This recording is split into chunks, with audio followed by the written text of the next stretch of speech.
been a harrowing week for Israel. Another massacre by Arab terrorists, a war scare and partial mobilization, a massive devaluation of her currency. In Nablus, a town on the Israeli-occupied west bank of the River Jordan, this week watched Arafat's reception at the United Nations with a group of Palestinians in the house of Saeed, a Nablus businessman. Fantastic, really. What does he say? He said, I come with you with an olive branch. Please do not let it fall from my hand. Please do not let it fall from my hand 3 times. Arafat went on to threaten war if Israel didn't compromise, nor did he recognize Israel. But he did give Palestinians like Saeed a sense of identity for the first time in their lives. It's for the first time in our history that we have representatives from within, from our people. We support Arafat not because we like Arafat himself or we are, about this personality cult. We like the ideology of the PLO. It represents us. It aims to liberate our country, our occupied territories from the Israeli occupation, and to have, peace with the Israelis and the, peace in general in this area. Saeed's animal feed business is on the outskirts of Nablus, where he was born and raised. Most prosperous Palestinians now live in exile, but Saeed chose to stay, to provide employment for the Palestinians in the town and to prevent the farmers from leaving the land and going to work in Israel. He's convinced that despite the PLO's extremist reputation, the Israelis have no choice but to negotiate with them. He's bitter about the Israeli occupation of the West Bank and wants it restored to the Palestinians for a state of their own. There are almost 600,000 people, Palestinians in the West Bank, who are living like, a life in a cage. The Israeli big force, they have, the military men, the policemen, the army itself are just having an open area for them. So nothing is left for the Palestinians. They have to conduct their life after 8 years of occupation. They have to live in peace, but they are oppressed. They have no choice. They can't do anything. A mile down the road from Saeed's factory is the biggest refugee camp in Nablus. 7,000 Palestinians live here and have done so since 1948. Altogether, 650,000 Palestinians live on the West Bank, 70,000 still in camps like this. These people and these camps are the root cause of the Middle East conflict. For years they'd been forgotten and neglected by the world, a world surprised and outraged by the massacres and hijackings for which men who've grown up in these camps have been responsible. I talked to a refugee who, before Israel's War of Independence in 1948, used to live in Tel Aviv. He now lives with his parents, his wife and 5 children in 2 small rooms. He's a farmer. He keeps his cows, donkeys and chickens in the tiny courtyard outside. He looks to the PLO for leadership. And how long has he been a refugee? قديش لك لاجئ من 48. He's been a refugee from 1948, so when the war took over. So that's about 20 years. What is his nationality? Ask him what country he belongs to. شو جنسيتك؟ Palestinian. Does he support Yasser Arafat and the PLO? أنت بتحب ياسر عرفات والمنظمة وبتدعمهم بتأيدهم؟ بأيدهم. بحبهم وبأيدهم. He likes them and he supports them as well. Why do you support the PLO and Arafat? ليش بتأيدهم؟ لأنه ابن شعبي وبكون ابن شعبي يكون حاكمني وبيكون برجعنا على وطننا وعبلادنا. He says he likes him because he's one of his people, and he likes him as well because he's got faith in him that one day they'll be back at home, and it won't be done through anyone else but Arafat, who's in the future will be his ruler and his president. These camps, scattered across the Middle East, are the breeding ground for the Palestinian guerrillas. Appalling though their actions are, they have dragged a reluctant world to acknowledge the problem of the Palestinians.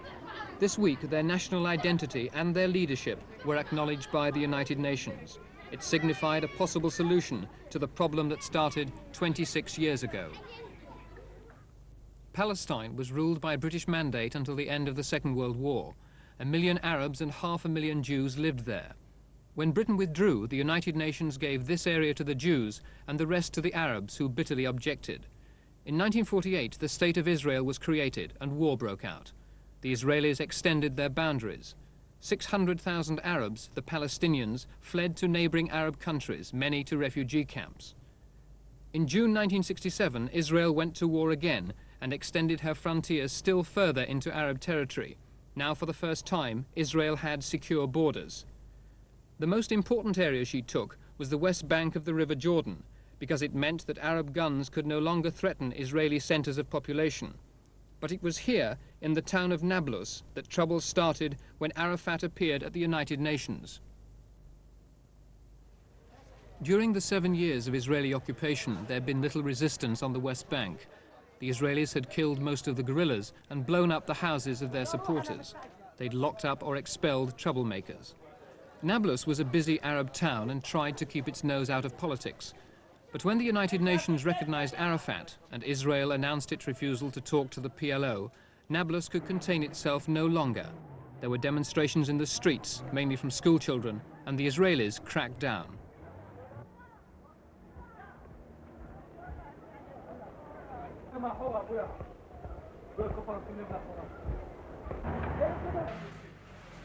They had no problem in picking out the troublemakers and clearing the streets of demonstrators, but they found it much more difficult to cope with the passive resistance the town showed.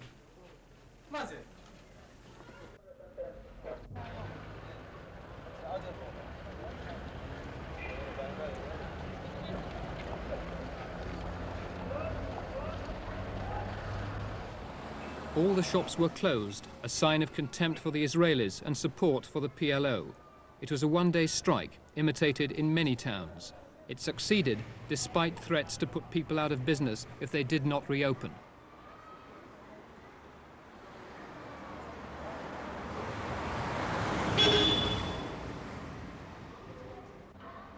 What's happening today, Doctor?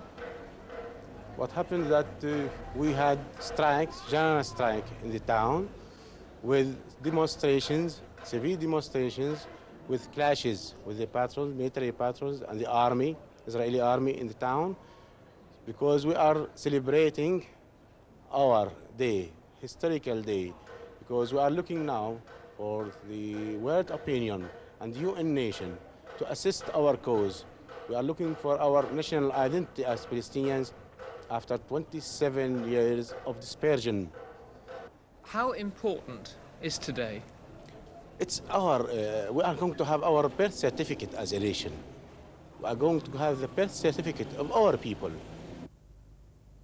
Dr. Abu Ghazali has 5 identity cards, 1 Syrian, 1 Saudi Arabian, 1 Jordanian and 2 Israeli.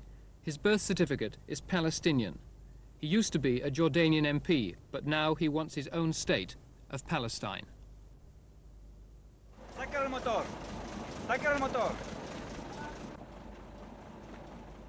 To a Palestinian, being stateless is bad enough. Being stateless and living under military occupation is even worse. But the Israelis have brought a prosperity to the West Bank it never enjoyed under Jordanian rule. The occupation itself is not oppressive, as long as there is no resistance. There are few restrictions. People are allowed to travel across the Jordan bridges quite freely to do business or see friends in the rest of the Arab world. And people can travel the other way too, across the West Bank border into Israel to work.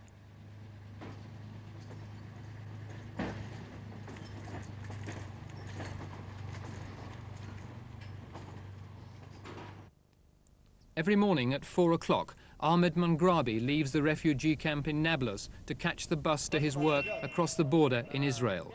The bus journey takes 2 hours. He gets home again at 6 o'clock in the evening. If he's lucky, he gets 4 hours sleep a night. Every day, 60,000 Palestinians from the West Bank make the same journey to their jobs in Israel. Mr. Mangrabi was born near Tel Aviv and fled to Nablus during Israel's War of Independence in 1948. He now earns £4 a day working on a block of flats being built for the next wave of Jewish immigrants, coming from abroad and coming to settle in Israel. Ironically, at the same time, there are Israelis building homes inside the West Bank for themselves. Just outside Nablus is a well-protected settlement where Israelis are putting down roots in a land they believe is historically theirs. It's only 10 miles from the Jordanian border. They've no fear of the PLO and no intention of negotiating with them.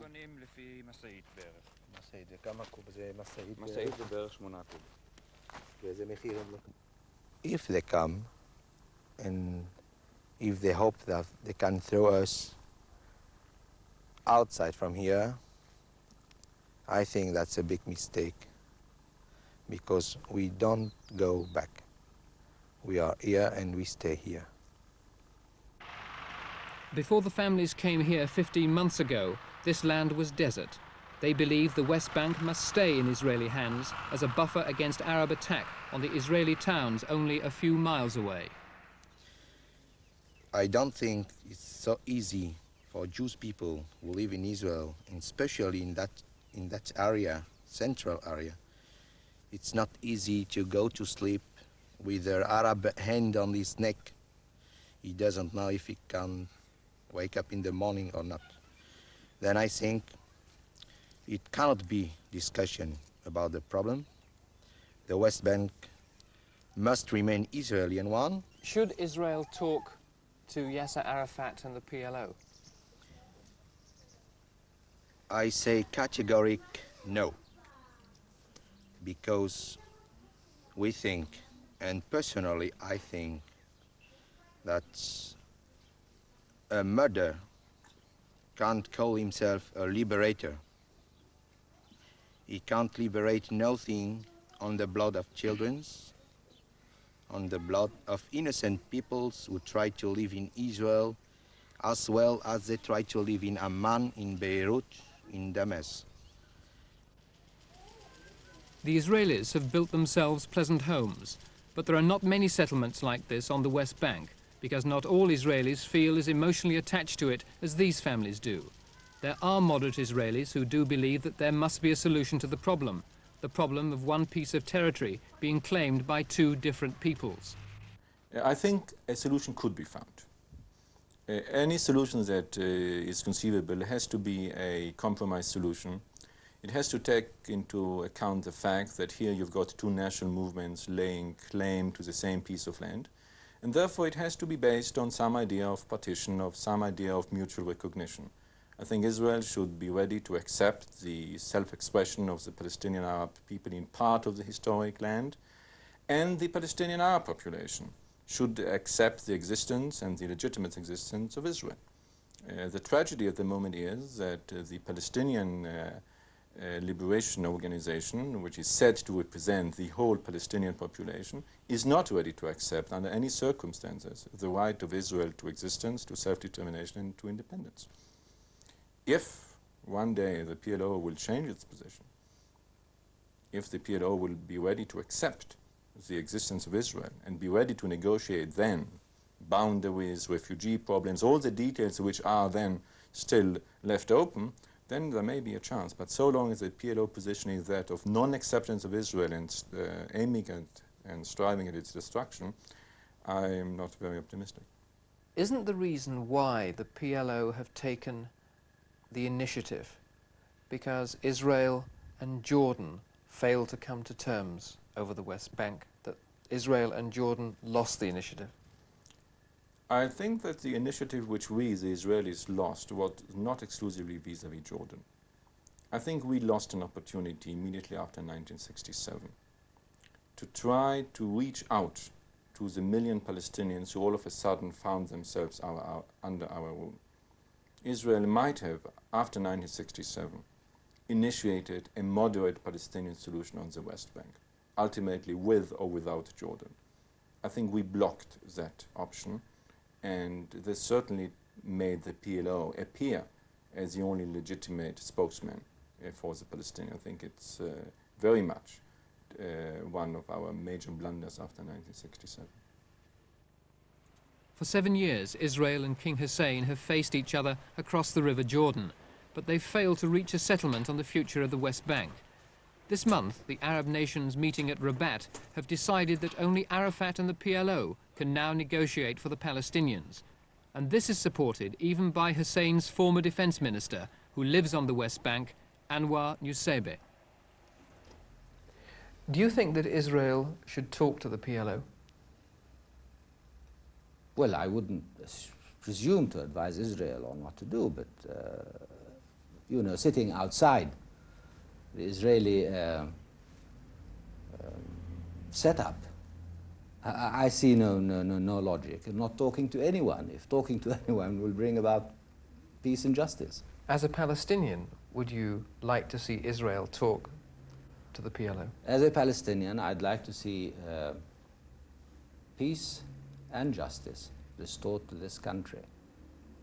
And if talking to the PLO brings that about, amen to it. I would welcome it with all my heart. Do you regard Yasser Arafat as a freedom fighter or a terrorist? I regard the Palestine Liberation Organization as a liberation movement. Always have done. And although there have been unfortunate incidents, which one deeply regrets, but this is something which happens in all liberation movements. It's something which is unfortunate. And it is not all one-sided, believe me. It's regrettable, but I think the best way to bring it to an end is to try and resolve the conflict in a just and equitable manner, and a peaceful manner, because I don't believe for a minute that violence, if it continues, will solve the problem. I think it will only aggravate it. I think it will only add a higher dimension to the present conflict, make it absolutely insolvable. Are you saying then that you support the PLO? Believe me, I am very happy that somebody should accept the responsibility of resolving this conflict in a peaceful manner. I mean, I have made many approaches and attempts and so on over the last 7 years, and I have not been successful. So, for goodness sake, for me this is a tremendous relief that somebody else is able to take the initiative and perhaps be more successful. And so virtually all the Palestinians on the West Bank, from ex-cabinet ministers to peasants in the fields and businessmen in the towns, appear to support the PLO. Most of them moderate men backing an extremist organization. They know that at the moment it's the PLO or nothing, and they believe that Israel will soon be forced to accept that fact. But if Israel says that she won't talk to the PLO, she doesn't talk to the PLO, then what happens? Oh, willy-nilly, the Israelis have to talk to them because they are the only and sole representatives of the Palestinians. The French, before, remember during the Algerian revolt, the French said Algeria is part of France and will never talk to the liberation movement, the Algerian liberation movement. And at last they surrendered and they talked to these people. The same thing happened in Vietnam. The Americans said we'll never talk to the North Vietnamese or the Viet Cong, and then negotiations took place. Well, this is history. You can't change it. If you were an Israeli, would you like a strong military force right on your doorstep? I understand how the Israelis feel. I have many Israeli friends here. I understand well how they feel. And this is the reason why I'm telling you that if the world powers guarantee the final borders and at least give us guarantees that the Israelis are not going to swallow us, then we don't need to have big army and spend our money on military weaponry and defenses. No, because we need every shilling or every pound to build our country, because we are going to start approximately from the zero.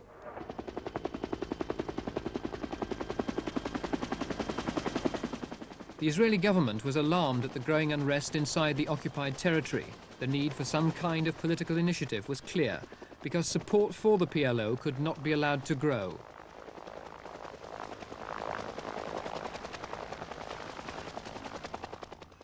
The Minister of Defense was sent to Nablus, where the trouble had first started, to warn the population of the penalties of continued disruption. At a meeting in the military governor's office, the elders of the town were summoned to hear the minister. They were told that the government had had enough. The mayor was warned to keep his people in order. The rioting had to stop. The PLO had to be rejected. After the lecture, I talked to the minister, Shimon Peres.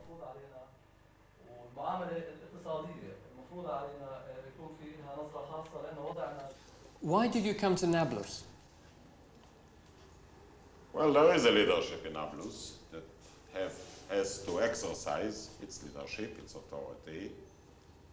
And you know, when young and excited pupils at schools are beginning to run the city instead of its proper leaders, then you are up in troubles.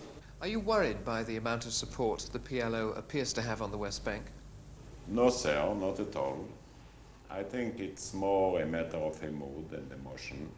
The whole Middle East is tired of the Palestinian as it is being expressed by the Palestinian radical leaders. Not of the Palestinian people, but of the Palestinian terror and ambition and lack of reason and extremity. People may applaud, as they do always, to extreme phenomena, but deep in their hearts, they know exactly what is good and what is bad for them. If the PLO were to recognize Israel's right to exist, would Israel then talk to the PLO? Sir, I don't think that if is a subject for political discussions. If, say, a wolf would be a cat, it wouldn't be a wolf. So what does it mean to discuss the ifs? What the PLO really wants is the destruction of Israel. They want to terrorize the life of their absolute hero, the life of the government of Israel, the life of King Jordan. Are there no circumstances under which Israel would be prepared to give up the West Bank? Israel said on many occasions, repeatedly, and this is her position today, that we are and were and will remain ready to negotiate the future of the West Bank, the future of its people, either with a responsible party like King Hussein or with responsible representatives of the people who live here. Isn't the real problem that although you say you will talk to King Hussein, the Arab world and the United Nations have recognized Yasser Arafat and the PLO as the spokesman of the Palestinian people and not King Hussein? I think that's a problem for the Arab world and a problem for the United Nations. Undoubtedly, if they would recognize anybody who is an extremist and a terrorist, I think the problem is for the people who recognize it and not the people who recognize the danger inherent in it. The Arab world started after the October War to talk sense, to look for a compromise, to look for a settlement. In Rabat, they have returned to the old-time Palestinian confusion. If they want real peace, they must talk to the PLO. If they don't want real peace, if they want to forget the Palestinians, so I think there will never be a peace, at least a lasting peace in the area. As long as the Israelis forget the Palestinians, there will never be peace in the area. So they have to talk to the PLO.